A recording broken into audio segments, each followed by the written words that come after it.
அனைவருக்கும் அன்பு கலந்த வணக்கங்கள். இன்னைக்கு நாம் இந்த சீரீஸில் பார்க்க போகிறது பணவரவு அதிகரிக்கக்கூடிய எளிய பரிகாரங்கள் பற்றி பார்ப்போம். அதுக்கு முன்னாடி நம்மளோட சேனல் லைக் பண்ணுங்க, சப்ஸ்கிரைபர் பண்ணாதீங்க, சப்ஸ்கிரைபர் பண்ணுங்க. ஒருவருடைய ஜாதகத்தில் வருமானம் குறிக்கக்கூடிய பாவம் எதுன்னு கேட்டீங்கன்னா 2ஆம் பாவம். 2ஆம் பாவத்தை இயக்கினா அந்த ஜாதகத்துக்கு வருமானம் வரும்.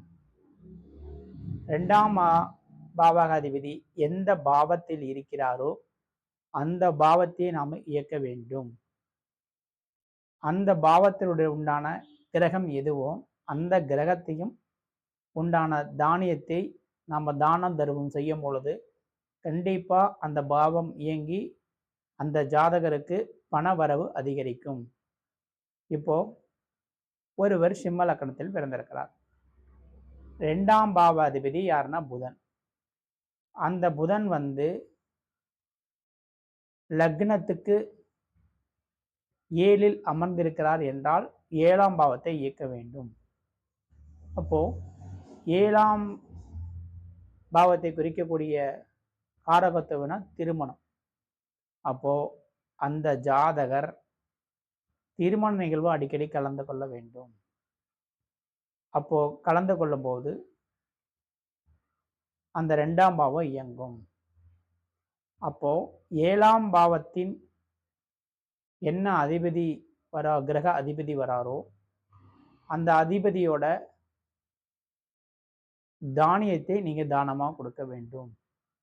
அப்போ 2ஆம் அதிபதி 7ல் அமரும் பொழுது 7ஆம் பாவம் அதிபதி யாருன்னு கேட்டீங்கன்னா சனி பகவான்.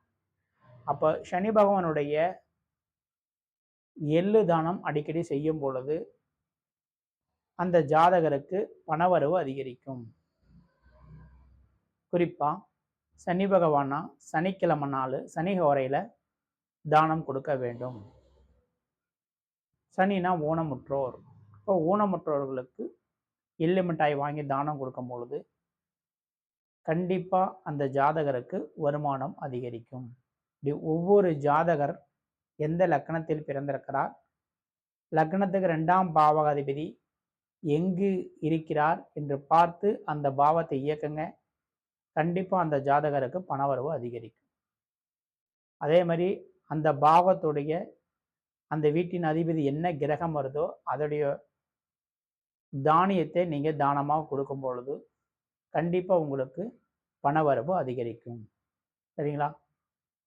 நம்ம கிட்ட ஜாதகம் பார்க்கணும் மற்றும் வாஸ்து பார்க்கணும் என்றால் டிஸ்கிரிப்ஷன் பாக்ஸில் என்னுடைய செல் நம்பர் இருக்குது. அதில் அப்பாயின்மெண்ட் எடுத்து நீங்கள் பார்த்துக்கொள்ளலாம். நன்றி, வணக்கம்.